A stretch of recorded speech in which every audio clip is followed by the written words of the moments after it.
It's like 105 degrees, and I'm hot. I was hot. I had to take a minute, wipe everything down, but I'm better. I'm cool. And in here, for the first time, because I grew up in the Caribbean, for the first time, I was like, I love this AC. You know, sometimes you go to the office, you're like, why is it so cold? Every day, it is so cold. I want to sleep. And today I was like, thank you, Jesus. My name's Christina Newman-Scott. I'm the executive director here at the Greene Space, and I'm excited to spend today with you.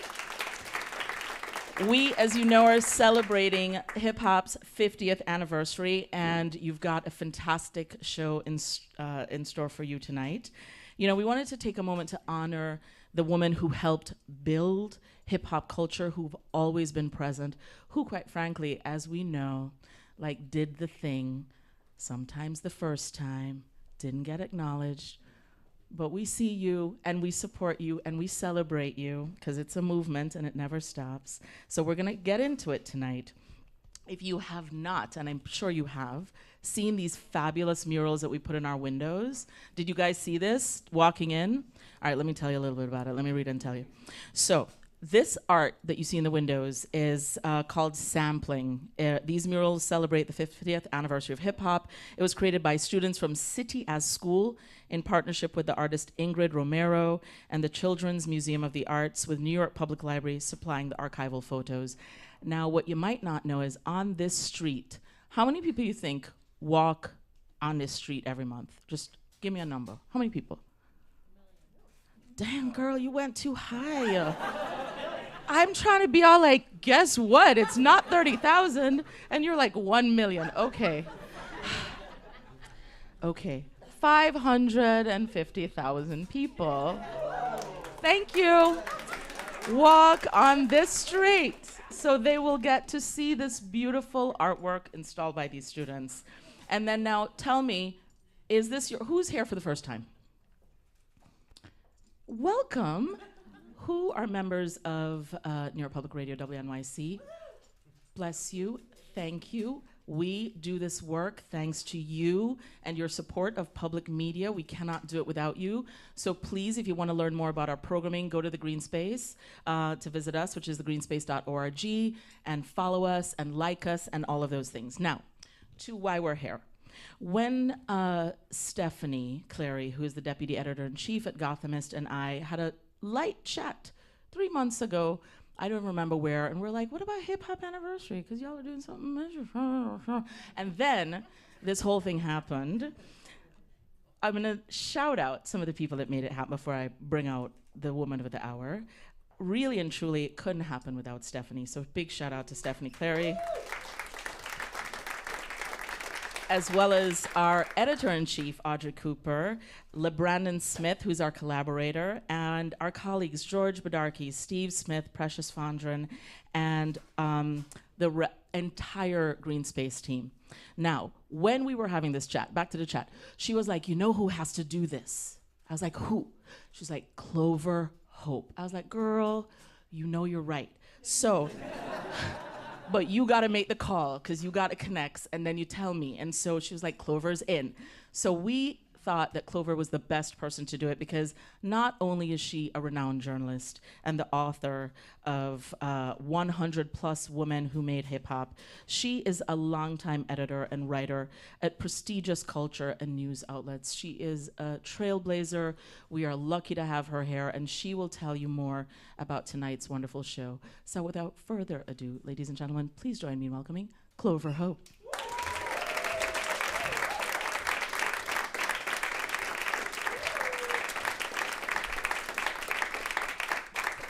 Thank you. Amazing intro. So welcome. So when I was asked to moderate this panel, I was just kind of excited about this conversation about women in hip hop continuing. When I was working on the book, I had this fear that maybe people didn't care in some way, or that would people have, enough interest in this for it to kind of keep going, 2 years, 5 years, 10 years beyond, its publishing date. So I'm excited to be here, and also just excited to welcome a few women who are just so authentically hip hop And so, welcome to the evening. You're going to have like a lively discussion just about women who shaped hip hop in New York and just the way women also kind of like extended the boundaries of hip hop beyond New York. So without further ado, let's start welcoming our panelists. So first we have Michele Byrd-McPhee, founder and executive director of Ladies of Hip Hop, a nonprofit organization empowering girls and women through hip hop culture and arts. Also a performer and production manager for the Jazz Continuum and artistic director of the Ladies of Hip Hop Dance Collective. Thank you, Michele. Welcome. Thank you. Next, we have Ana Garcia, a.k.a. Rokafella. Dancer, choreographer, B-girl pioneer. Also the co-founder and managing director of a nonprofit dance company in the Bronx called Full Circle Productions, Inc. Yes. Welcome, Ana. And finally, last but not least, Connie Diiamond, Bronx rapper, recently signed with Def Jam. Our friends at NPR Music said, if Ice Spice raised the flag for the Bronx with Munch, fellow BX native Connie Diiamond is running with the torch. So welcome, Connie. Hello, everybody. So the other thing that excites me about this panel is that it's just in New York, in the birthplace of hip hop. And I'm a Queens girly, raised in Queens. And, we have Bronx and Philly on the stage representing. So I wanted to start there just with New York City as a breeding ground for culture. Women remain active participants in this culture, whether it loves us back or not. And when people talk about being in hip hop, a lot of times they're talking about the artists, the producer, the executives. How can we maintain a presence in hip hop beyond being front stage? We'll start with that. And for each of you, like, how are you currently just making a living through hip hop? And I'll just kick it to Michele first. Yes. No pressure. Hi, everybody.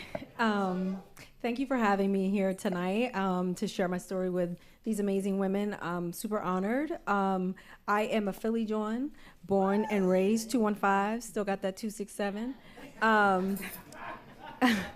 How am I living beyond hip hop, you said? How are you making a living in hip hop? Making a living in hip hop. Well, similar to Rokafella, I'm married to someone who is also working in hip hop in production. My husband is production manager. My son is now in the business. So we have a whole hip hop family. I think, we always have this thing, when did you see hip hop? I think hip hop chose me. I've tried to grow up and escape and all the things that people ask me, you still do that hip hop stuff. And really, like, I think there were blocks of time in my life where, I feel like I had to do what I had to do. And, it kind of like took a back seat, but it always called to me. And I figured out I've hustled. We were just talking earlier, we just stay hustling and building community, building opportunities for ourselves. I mean, now we're being offered, this is one of our busiest summers ever because it's the 50th of hip hop, and people have finally recognized that the voice of women, number one, has always been there and it's very important. So now there is more opportunity for us to, be invited to things like this and share our story and talk about, why it's important, to just have that lens and that narrative. But, I think all the opportunities that I've had in the past, I've hustled and worked hard for them. I really would say like nothing was given, and my husband the same. He started out handing out flyers, for parties, for artists. And, now he's a production manager for large scale, hip hop events and for, the Roots, shout out to the Roots. And, that's been my family for, we've been together for 27 years, so, I know nothing but that, and it really has allowed us to send our son to college and buy a house and so I think just in the spirit of which it was born, and we learn to build the things that we want, instead of waiting to be handed anything. So Yes. passing it on. Rokafella.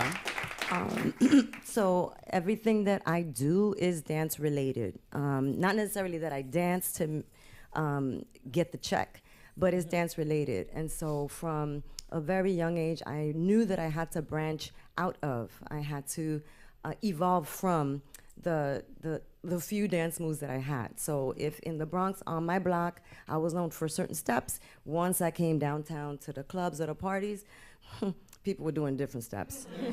Yep. And it was like leveling up. Like, okay, well, how do I outdo them? Oh, well, let me take what I just saw and marinate and come back with something better than what I had. So evolution was always a part of it. Expanding so that I wasn't just what you see, there's more, just give me a chance. Learning how to define and describe what I do, that was like the next level. Because when someone says, are you a dancer? I have to explain, what is it that I do? Especially nowadays when someone asks me, what do you do? And I say dance, and they're like, you a stripper? And I'm like, no, but do you have a minute? Because I'm gonna break down what it is that I do so that you know a little bit more. Right. There's so many different kinds of styles of dance. And so at this moment in time, I do, as I said, more than just show up to dance or show up to teach. I can speak about like something like this, like how has been my journey as a woman in hip hop. I can consult on maybe a TV animation or a video game. I can be like a tastemaker for like a sneaker company or something. There's so many things that I have been able to leverage from the experience of being in a cypher, navigating the male-dominated scene. And then as a business owner, I manage a company, so there'll be other spaces that I'm invited to come in to speak to, either about, grant making or being able to manage something that is so street-based, because people really see us as unique beings. Like, how are we managing a street career, a street cultural career? Like, that wasn't even an option, no. Right, and so we're kind of I heard the word trailblazing, so there'll be spaces like that I'm invited to speak as well. So my husband also has helped with the support. There are spaces that I've been in where if he's not there to open the opportunity for me to speak, I won't speak, because there's some spaces where I could sit with all my accolades and I'm not gonna get a chance to speak. I won't get a word in unless my husband's like, oh, you know what? I wanted to see if Rock, you got something to say about that? And I'm like, yes, I do. I have a whole presentation. You better be ready. And I gotta do it in like 30 seconds because the fellas are like, she wasn't supposed to speak. But so again, just being able to branch out, evolve, and expand from that cipher and that moment when hip hop, like as Michele said, chose me to bestow this job, this mission. Thank you. And Connie, so you're speaking from the artist's perspective, just kind of transitioning from the indie landscape to Def Jam. Yes. Can you kind of talk about that and Sure. Just kind of how you're going about building your team as a newer artist, like how you're kind of like jumping into this new landscape. Okay, well, again, my name is Connie Diiamond. I'm a little nervous. This is my first panel.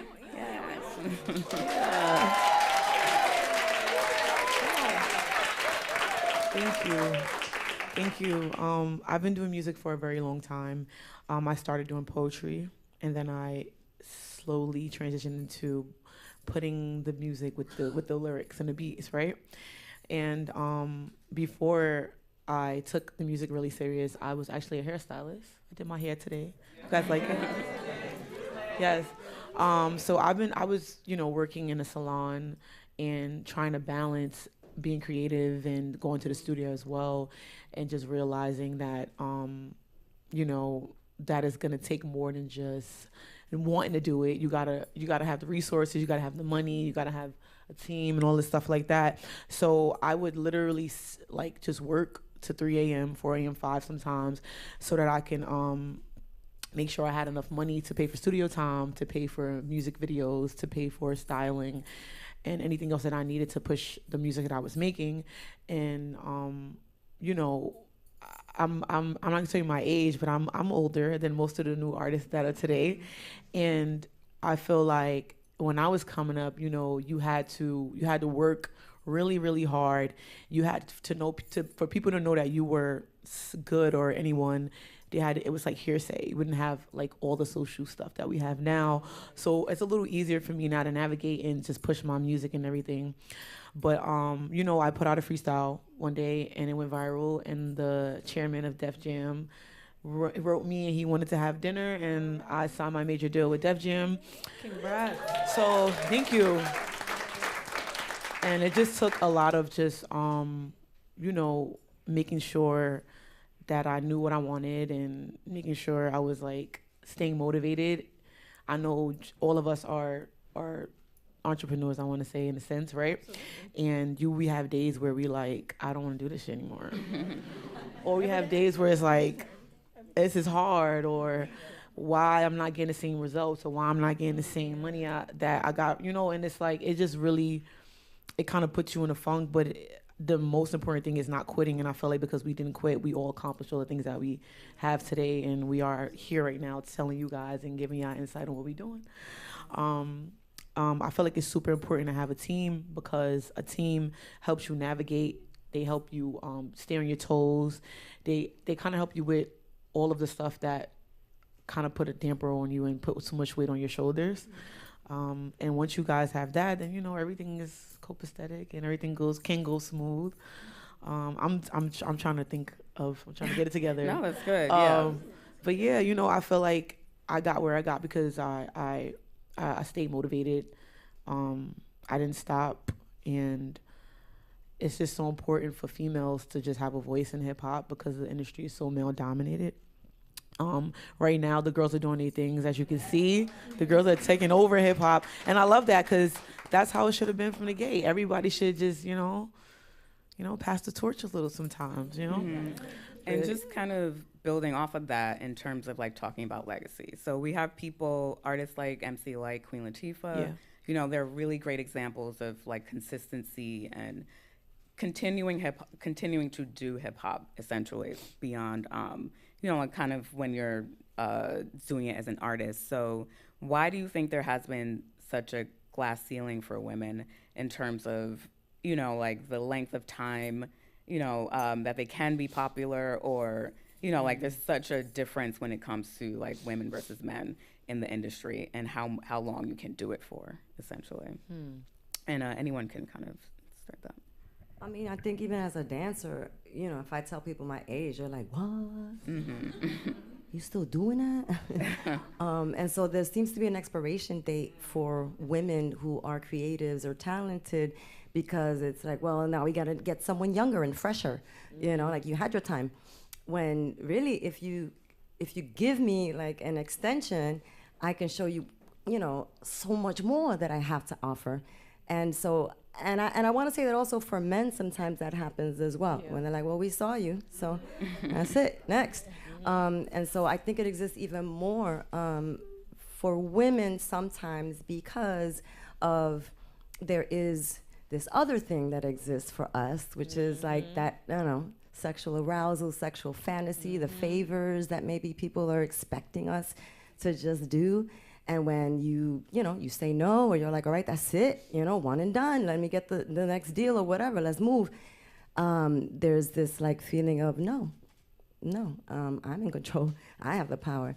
And so many women have had to then, go back and learn how to produce, how to work the knobs at the studio, engineer, how to, create the event, how to do all these other things that you would get when you're working in collaboration with the fellas.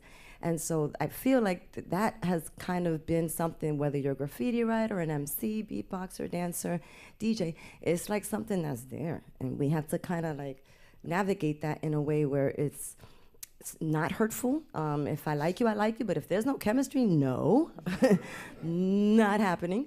And so it slows us down a bit, So I just want to kind of add that to it.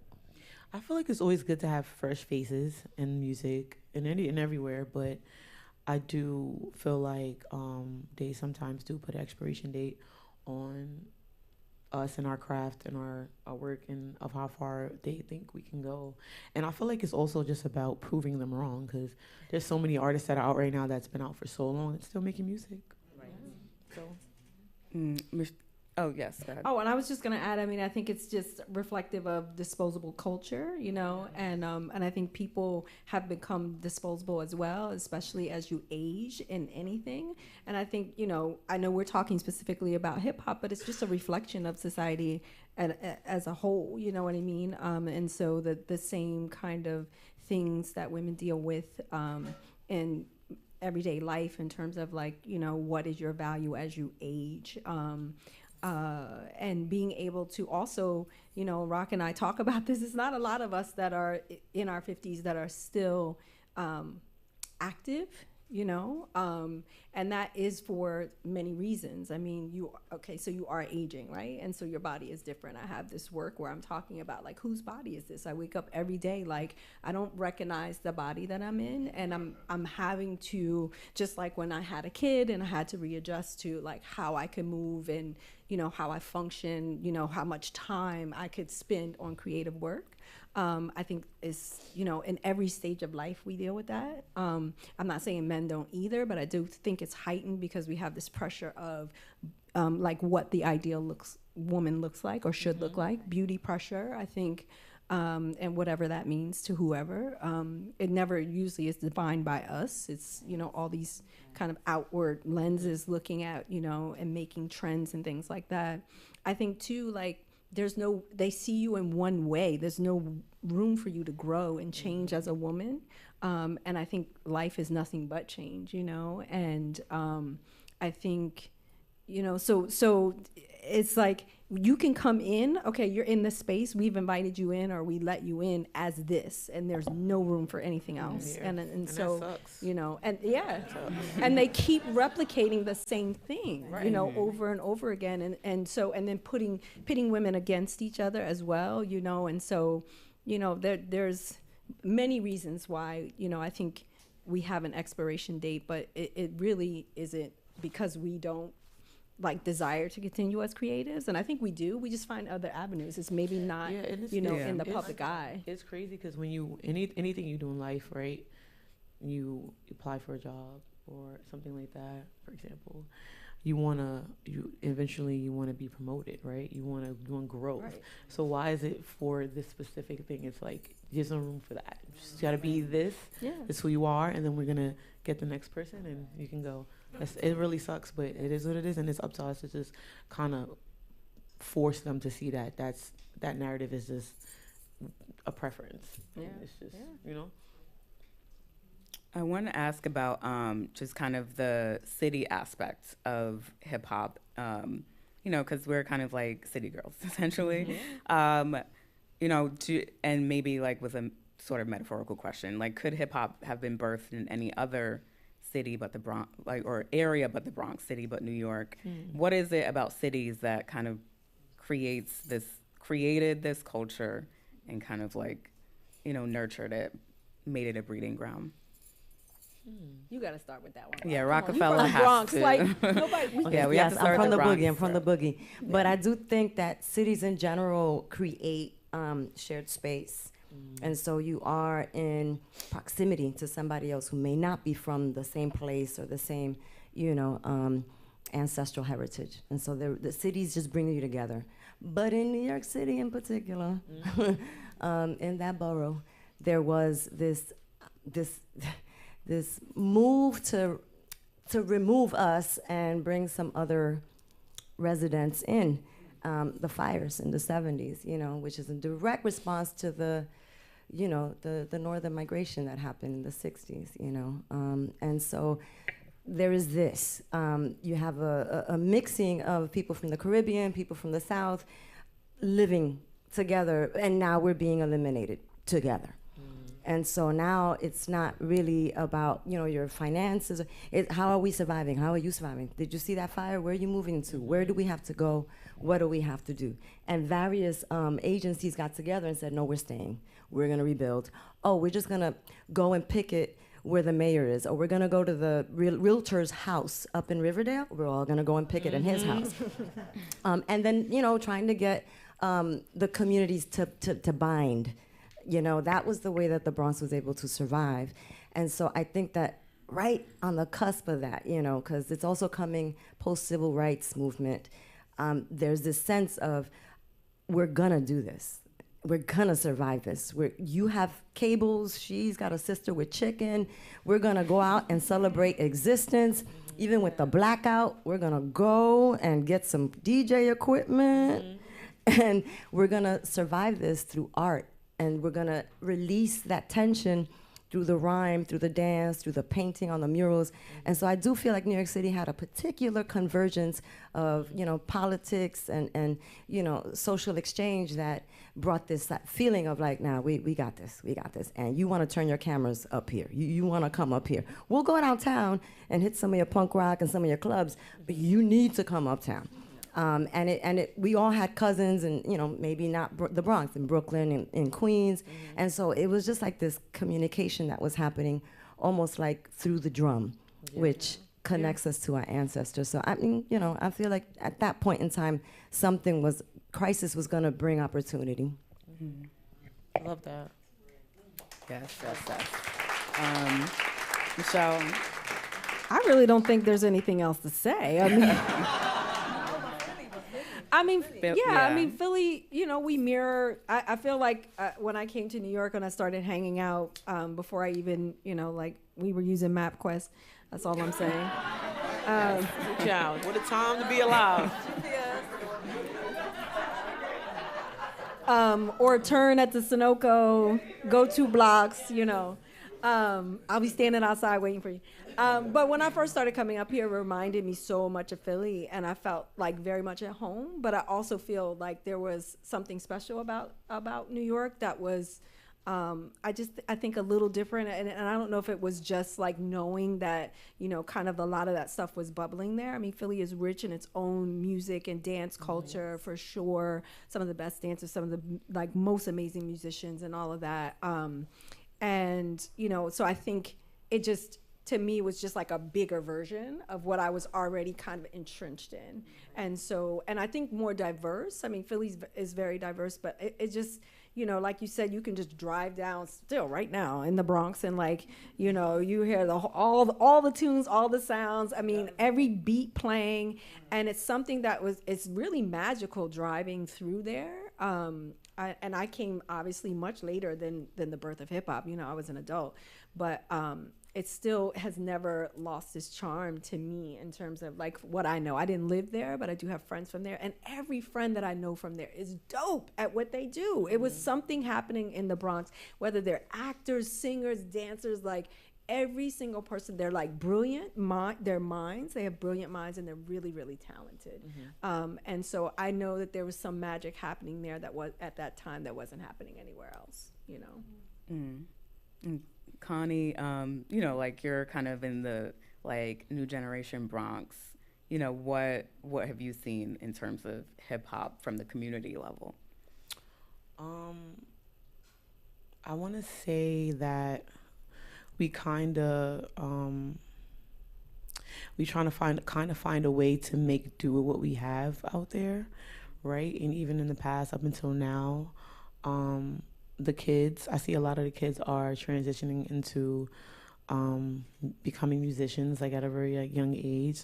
So I'll see a lot of the kids doing music videos in the parks.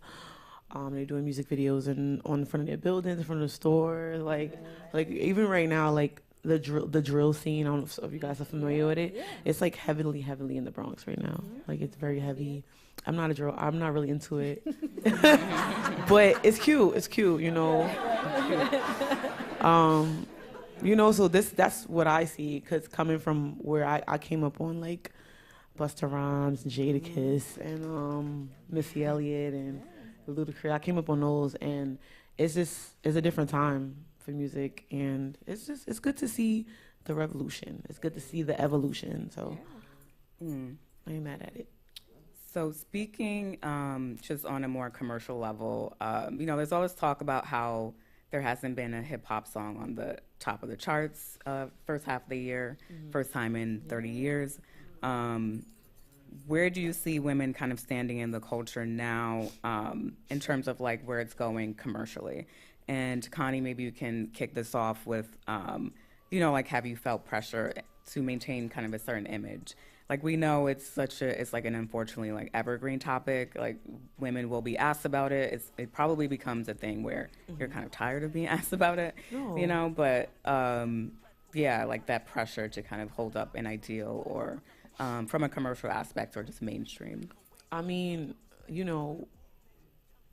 when we turn on our TVs and we are watching music videos and movies or whatever, sometimes I feel like they put a certain type of female on a pedestal, right? Whether it's the color of your skin or the way your hair should be or how sexualized you are. And in the beginning, when I started doing music, I've been doing music for like 10 years now, it did kind of feel like, should I be wearing this or should I wear that? Or, should I, you know what I mean? So it's like, it kind of makes you second guess. It made me second guess a little. I'll speak for myself.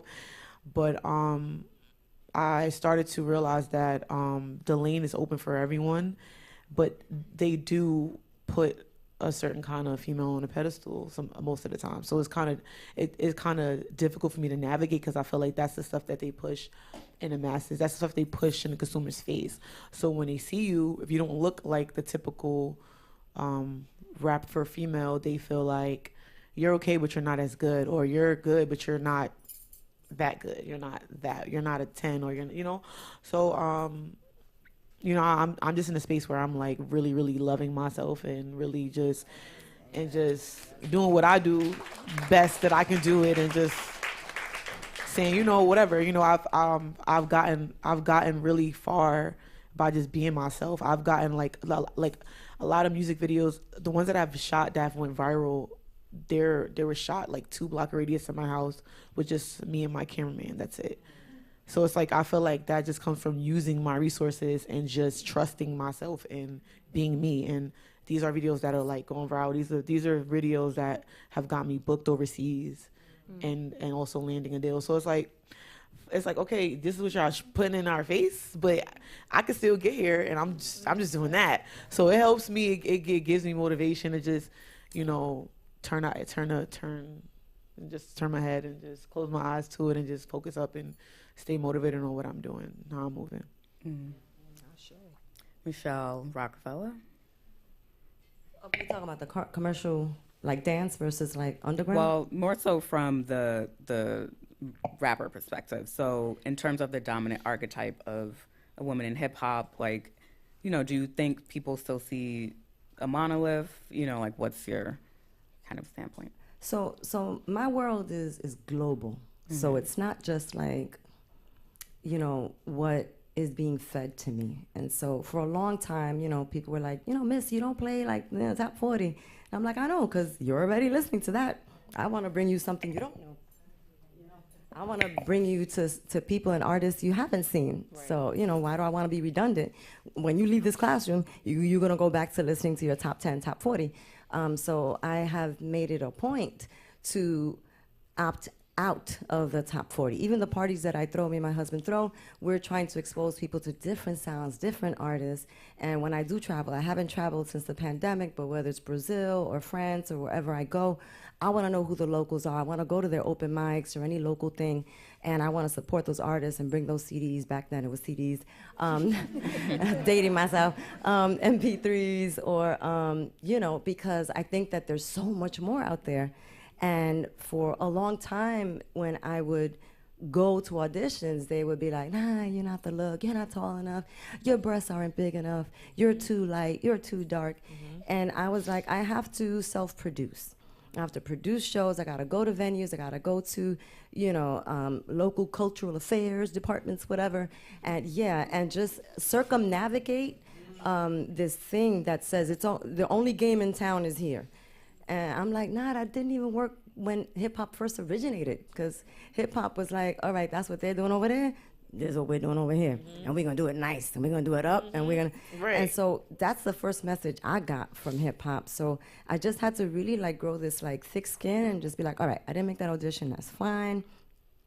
I have to create this other lane, and hopefully other people will join me. And people did, and there were others. I wasn't the first or the only, but I think that, you know, for the people who are interested in doing the commercial route, it's gonna be like you have to straddle two things: what you desire and what they are hiring you for.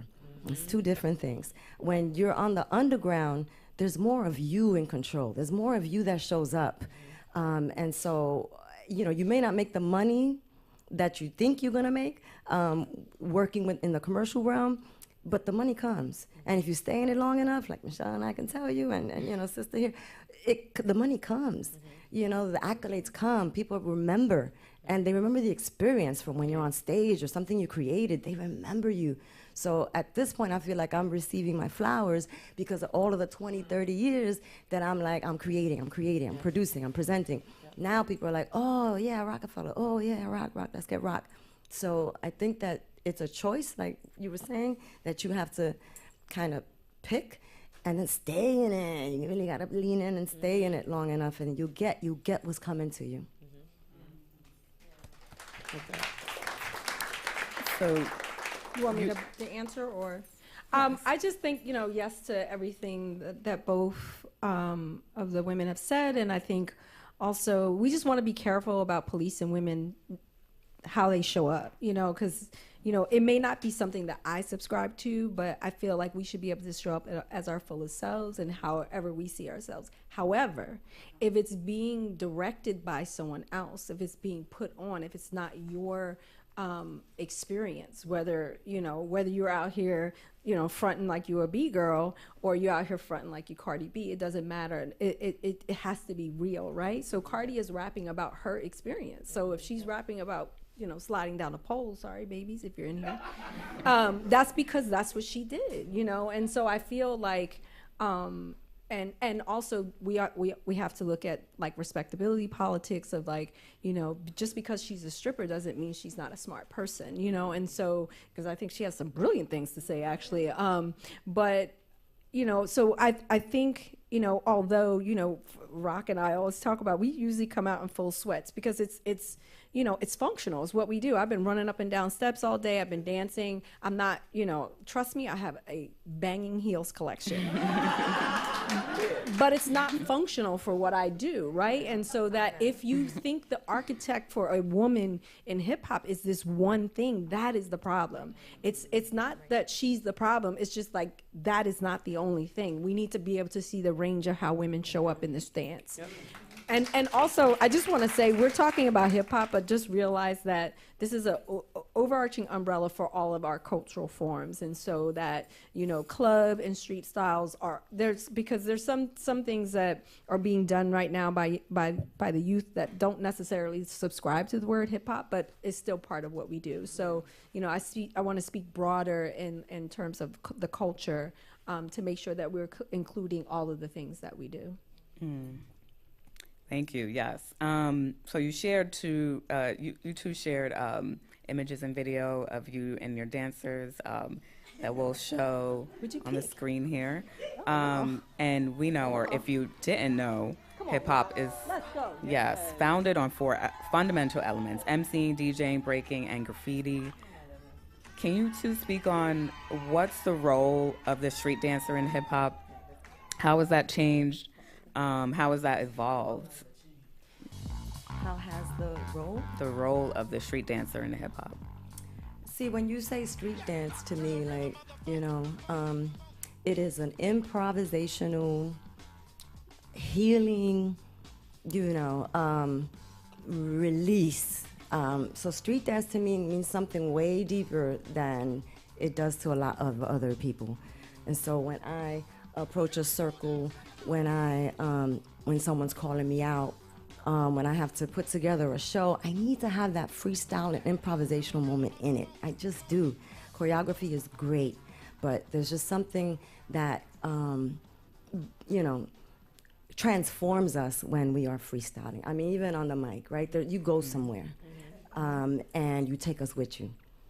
And so street dance, to me, you know, of course we can say it's hip hop, it's popping, it's locking, it's crumping, but just in general, we come out and there's a drum or music playing and I see somebody else and, you know, I'm ready for that challenge. I'm ready to win or lose and recreate my identity.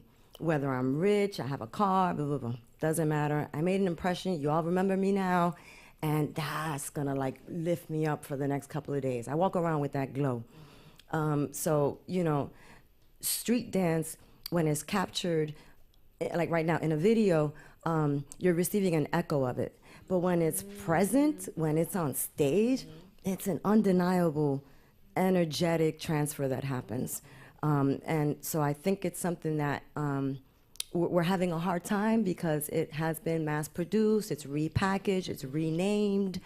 You know, studios, I love studios, but there's a lack of educating, there's a lack of deep diving that goes into the street dance studio class, and club dance too. There's just this lack of information that that needs to be there. So I feel for, you know, this generation that's coming into it, even like with the thought of the Olympics, breaking is going to the Olympics, there has to be a way that hip hop shows up in that kind of a capitalistically structured format, because we're losing the essence of it, and the more we get digitized, the further the echo goes from the actual sound and the voice that's crying out for respect and love. So street dance, you know, it's just, for me, it's real deep, and I'm just doing my part. I'm just doing my part to always bring that knowledge forward. And Michele, if you want to add to that,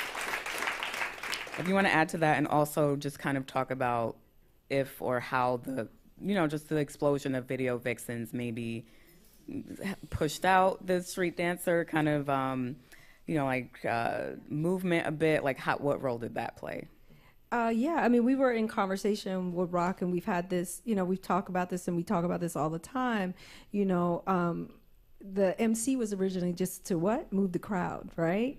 And so dance was the biggest part of it, the community part, getting together and, you know, and sharing, having this conversation and movement and interpreting the music, right?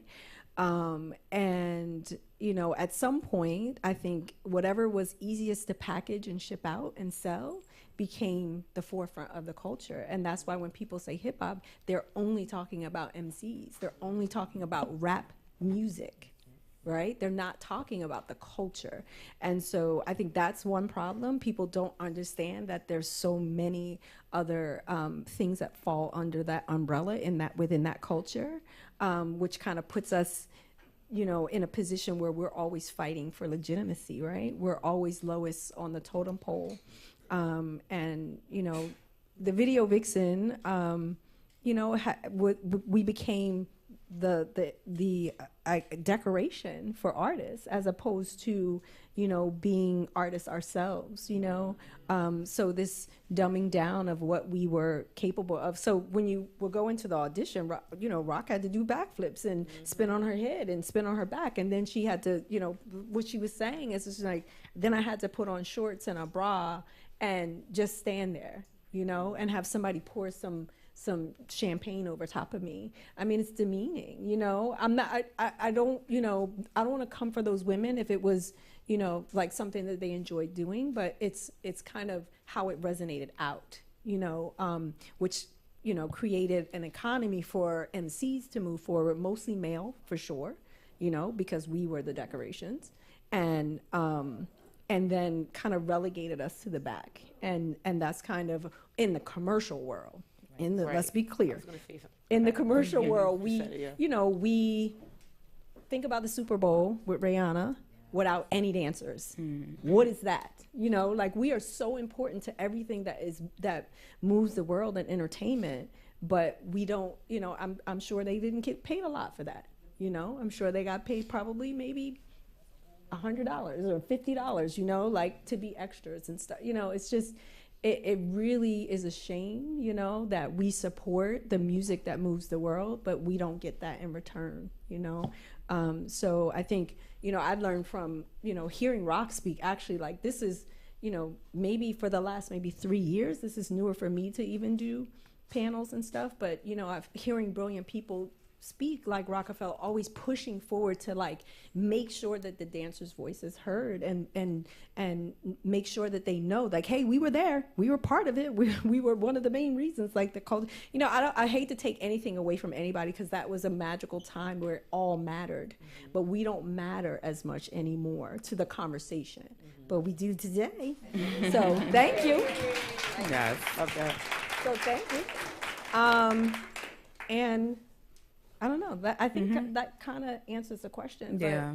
you know, I mean, I appreciate Connie too, you know, I'll be saying my raps in here. I think Issa Rae kind of like made it okay for us to like, you know, be bad rappers We all have the mirror raps. Different kinds of rap, though, You know? so don't feel bad. Right, yeah. Well, if Everybody- if it smooths anything out from a rapper to dancer point of view, I'm shooting a music video on the 23rd, and it's my first video that I actually like scouted like dancers. Like I'm gonna have like choreography dances in it. So I'm excited about that, because that's the era I grew up in, like watching music videos with dancers. So I'm gonna have that in my next video. Amen. Like, y'all know that. Thank you, girl. Thank you. So dancers are, yes, part of this bigger, larger ecosystem in hip hop. And you mentioned the underground community, so I want to make sure we kind of, you know, just kind of speak on that topic before we kick it to the audience. Books, festivals, you know, like you mentioned, all entrepreneurs, clothing. How does that create sustainability in hip hop? Like, you know, these kind of, you know, just kind of like ancillary things. It's the heart of it. So when breaking was, I hate to say killed off, but when Hollywood said, don't do that no more, we don't want to see it, and a lot of us believed it, like, oh, okay, this isn't popular no more. A few breakers were like, no, you can't tell me when to do it, how to do it, what? No, we're going to keep doing it. And it was just a handful. But Europe and Asia never stopped. They were not listening to Hollywood. They were like, oh, we love this. This is hot. And so when some of those people came to New York and were like, where's everybody? Where's the dance? Where's the graffiti? And we were like, oh, yeah, wait, what? Oh, you like? Oh, you respect this? Oh, wait, why did I quit?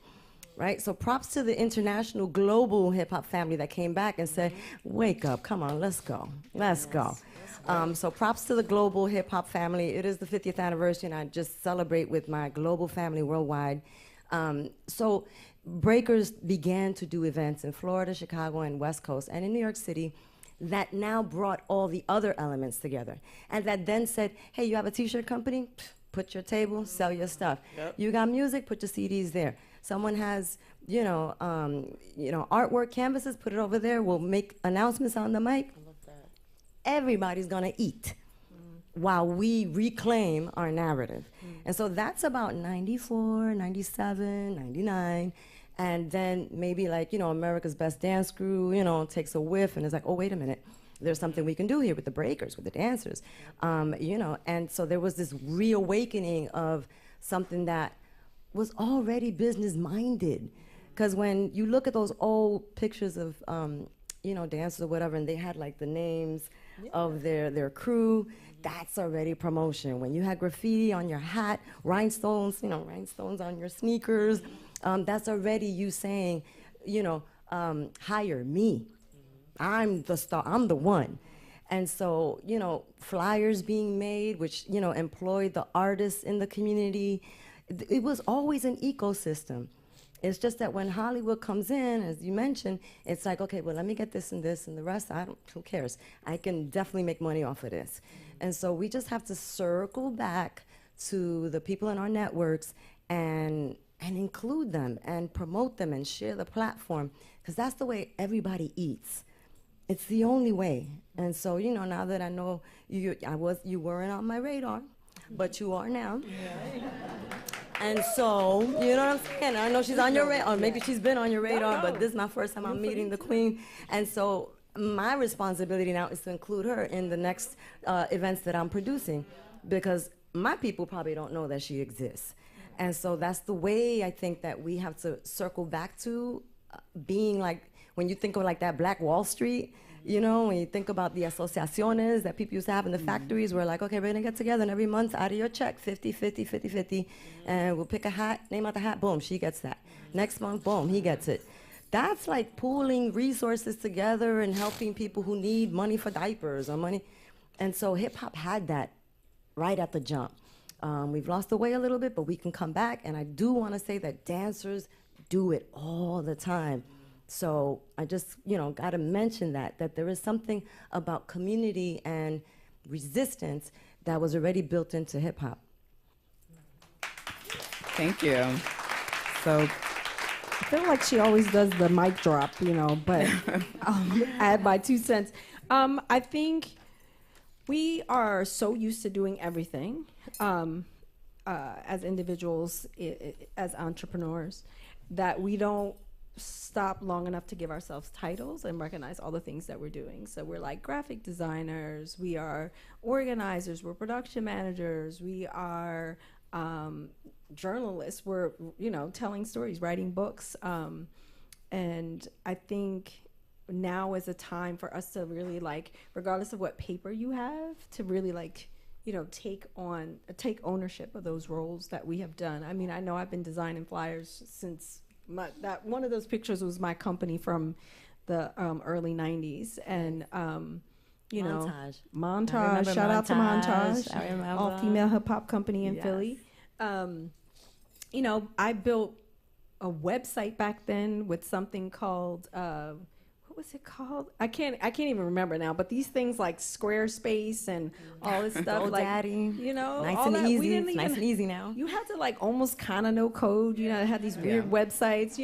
But we've been doing that stuff since 20, 30 years ago. Like Rock said, I mean, doing the artwork for flyers and things like that. And we just never have taken on those titles, because I don't think we've been waiting for someone to bestow them on us, and I think we need to sit back and look at all the things we do. If you're making beats, you are a producer, what I mean? You're not just an artist, you're not just an artist to be in, front of people, to just push a product. You are actually making music, you're actually creating. And I think getting back to that and taking the time to do that, is really important, and I think gives you a sense of ownership and achievement that you don't have to wait for anybody to tell you, and then start offering your services. I'll be building websites for people now. Thank you. In a day. I do, and I like shout out to Latasha Barnes that's sitting out here. It's kind of hard to not shout her out, but I production managed for her dance company, because it was one of the things that I spent many years of my life doing outside of dance. And so I take all of those things that sometimes when we're forced to work outside of our creative spaces, making sure that I bring those things into that space and put them to work, and I don't do it for free. I charge her. As also like attaching a dollar value to what we do, right? I think, we, I know as Black and brown people are, kind of we always feel like we have to give, we have to do it for free, because no one's gonna pay me for this anyway.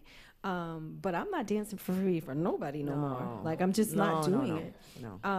Number one, I'm too old, so you really gotta pay me. You really gotta pay me if I'm coming out. And number two, like, just understanding that we bring value to whatever we're part of, and so, yeah, I think it's just a matter of us identifying these things for ourselves and not waiting for anyone to tell us what we are, because we know what we're doing. We have all these, because of the digital space, although it's problematic in many ways, but it is also a tool for us. It's a very accessible tool for us to kind of claim space in different positions, and I kind of look at what other people are doing. I'm just like, oh, I do that. Okay, we're gonna put that in the title too. Claiming space and legacy. It's a great note to end on. So I do want to make space, speaking of that, for the audience questions. I think we have time for 2 or 3. We have a couple of mics in the, yes. Thank you. Good evening. Thank you for the wonderful presentation. My question, because I know I don't want to drone on, my question is, where do you see hip-hop in 50 years from now? Because throughout the conversation, I go back to something you said, Ms. Hope, at the very beginning. I was an undergrad at NYU when Trisha Rose came out with her book, Black Noise. Come on, Trisha. Which was pretty much her dissertation. She was talking about how, for those who don't know, that Black Noise came out about 30 years ago. And she was like how when she was working on her dissertation, which ultimately became Black Noise, how her advisors were trying to steer her away from it, thinking, oh, hip-hop's just a passing fad. It's not going to last long. You're not going to have enough material for a book. And lo and behold, and then when you worked on your book, you saw how you wasn't sure people would still have an interest, which we clearly do. And so to go from Kool Herc's Basement Party to her book to your book to being in the Olympics next year, where do you see hip-hop 50 years from now? Thank you. Great question. That's a very tough question, man. I mean, I always take inspiration from other cultures. So, when I go to Janiba's class and take a West African dance class, and I see all the drummers, and I see the different vocabulary that he teaches every time I go, it's not always the same step. That's inspiring to me. And I see, Taekwondo studios, or when I see, salsa being taught in Israel. It's that to me gives me a sense of longevity.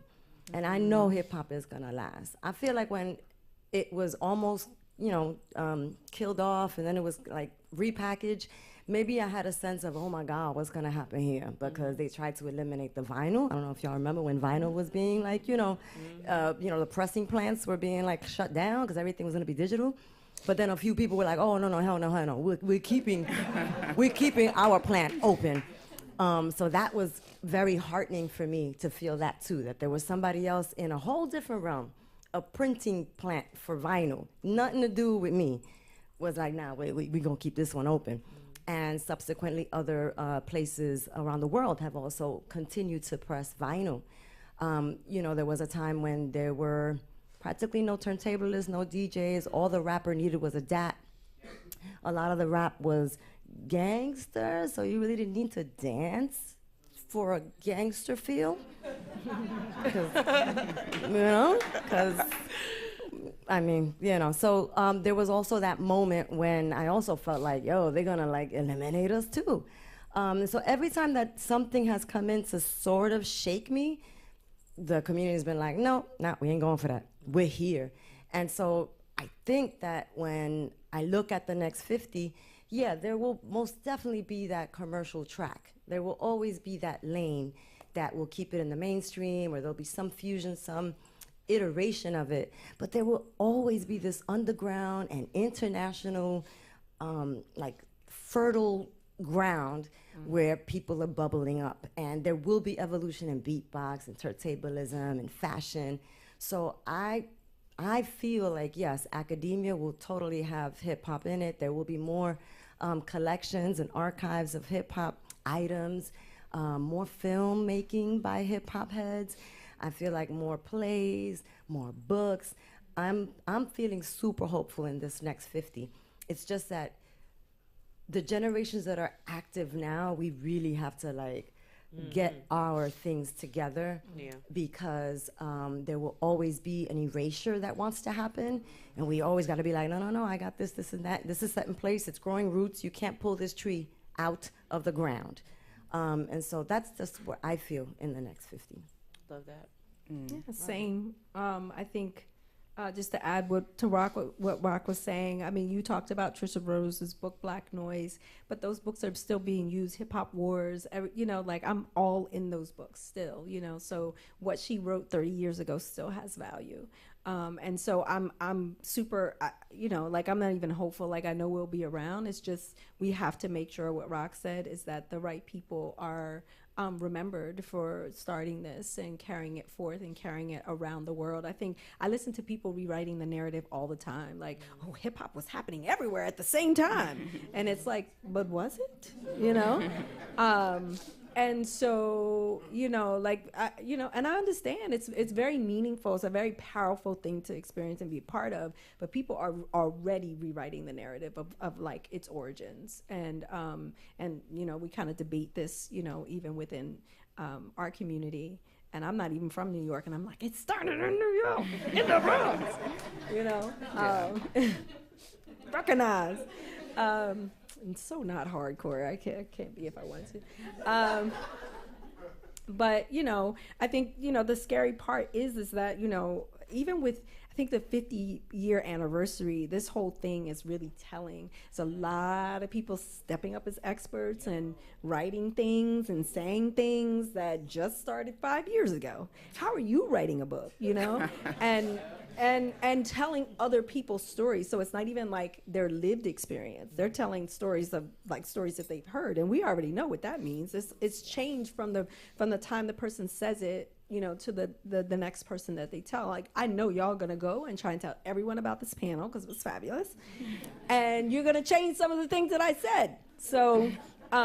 You know, it's just, I'm really nervous about, you know, people taking credit for things that they didn't do or, you know, just writing themselves into history. Like, we had a panel today about hip hop education, and one of the panelists said, she said, the host actually said something about, this is what happened, you know, in the 70s and the 80s. This is how it happened. I mean, I was born in 92, but this is how it happened, you know? And she's like, I never, you know, like, I don't teach from that perspective because I wasn't there. And she's like, and we have to be careful of that. And so I think as it moves forth, you know, we have to really, I mean, it's the responsibility of these institutions and organizations that are asking people to speak and write things like, are you asking the right people? You know, are you going deep enough? You know, because we don't know everything that's happening, you know, and if you come to me, I'm going to send you to who you should be talking to.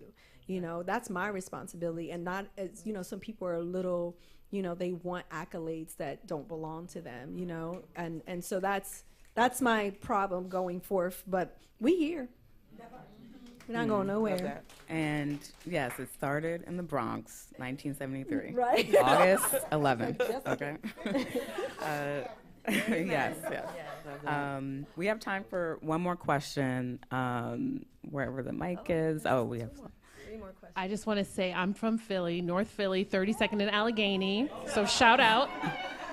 42nd and Girard. Hey, yes. girl. Oxford Street. I've lived here for 20-something years, and I always say I'm from Philly. And Me I too. can be a New Yorker, but I'm from Philadelphia. Me too. But as a consumer, as a listener, as a fan of hip hop, and you know, I grew up with it. So my brother is like in his late 50s, so he kind of introduced hip hop to me. As I've watched the culture grow, my son is one of the featured artists on Net City as Collage, and he's doing his music, and I'm like, my ex and I are very supportive of that. As I sort of, you know, I'm on the Shade Room, I'm watching Instagram, I'm watching all these things, and one of the things I'm still frustrated by is when we don't hold our men accountable for being violent against our women, for speaking out, all the stuff that happened with like Gayle King when she was talking to R. Kelly and that controversy, how people were threatening her, Megan Thee Stallion, all those things. So my question for you is, what is it going to take for us to hold our men accountable, but also not be canceled and, you know, terrorized through social media? Because social media is here and it's not going anywhere. Mm-hmm. Yeah. So I'm just curious your opinions on that. Connie, do you want to take this one? I don't have the answer. Right. I don't. It sucks because social media, for some strange, odd reason, they always have the last say so. Wow. That's just how it goes, right? That's just what it's been. Just to piggyback a little of what you said with the Megan case, right? I wasn't there. I don't know what happened. It's very unfortunate that that event happened to her. But because of all of the things that social media has been put in social media, people make their decision based off what they hear and what they see.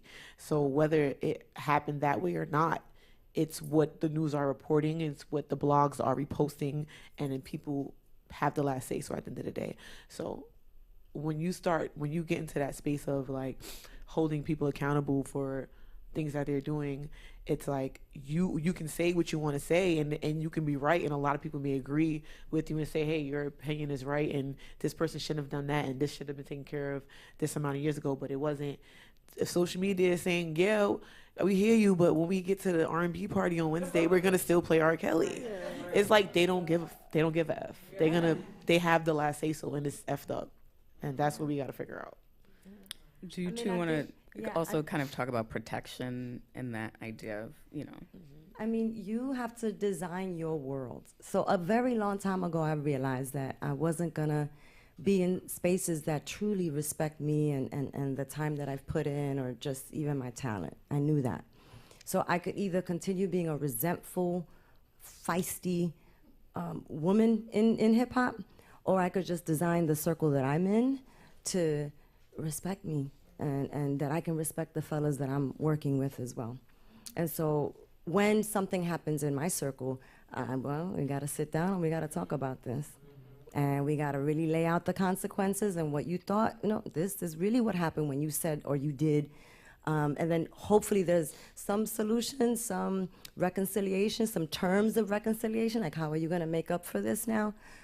Because in the breaking world, there has been situations that have not been addressed, and then there are situations that have been addressed. And I'm talking about a group called the Zia Queens out of Arizona, where they then needed to have mediation, and they wanted to tell this one dance studio owner, you gotta come and sit, it's a town hall, and you're not on trial, but we need to let you see and know and hear the things that you've been doing has been affecting this group. And so now we need to see how you're gonna make up for this. Because the damage was done, we can't go back, but we're definitely not gonna go and enable and forgive and keep this going. We have to let the rest of the fellas know, this doesn't go anymore. We're not doing that no more. Especially given the Me Too and, all the Harvey Weinstein and, the movie She Said, I don't know if y'all saw that. Mm-hmm. There is a shift happening. And so if we're not going to go on social media and talk about it, let's talk about it in this circle right here, because this community understands. Okay, 7 o'clock, let's all be here.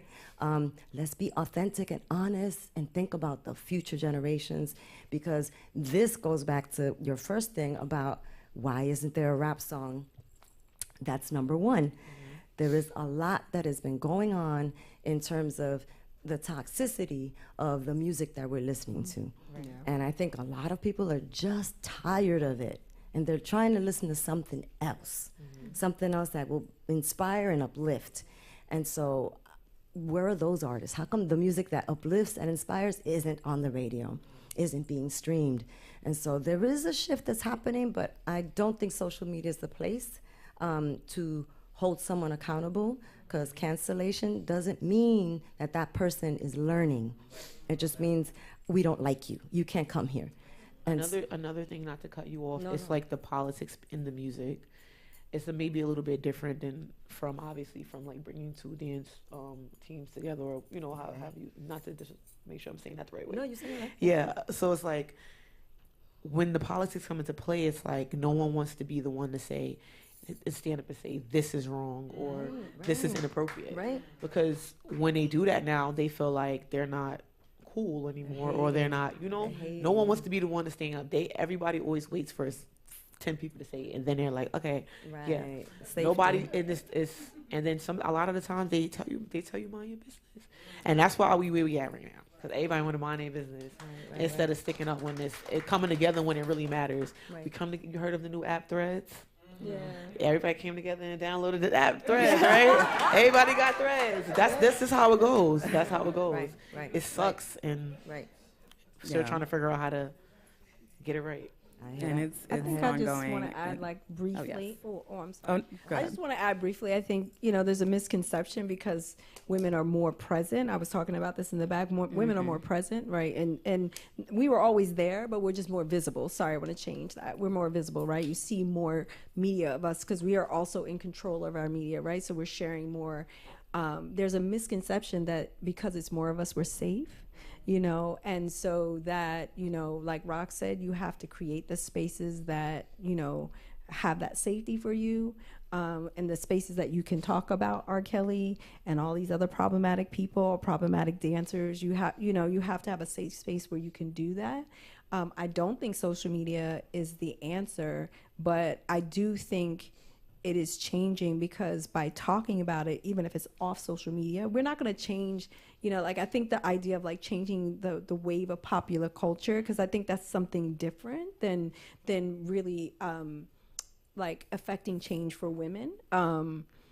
We are going to do it in smaller groups, and having young people when they bring them to events like this and things that we're part of, to number one, just get to know more about the artist and know that, me as an artist is not, what you see on a screen is not everything that I am. And so I think you can build intelligent spaces where women can feel safe and girls can, learn to be advocates for themselves or learn to seek advocacy through mentorship or whatever. I think I used to think, I want everyone to respect women, and I want to change these guys, but that's no longer my goal. It's just really to empower women and continue to have this energy be transmitted through us in a space, right? And then take that into my everyday existence.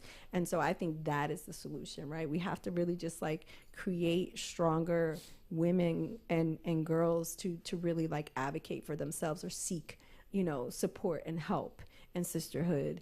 And then brotherhood too, because I got my brothers here that support what we do too, and so we lean into them, we talk to them about this is problematic. Like Rock was saying earlier, Hurricane, I want you to weigh in on this. Tell us what you think, because I'm always interested. You're a man in this space with 3 women right now, and we just said something. What you think, and so it's conversations like that are gonna change, kind of how we're treated in spaces.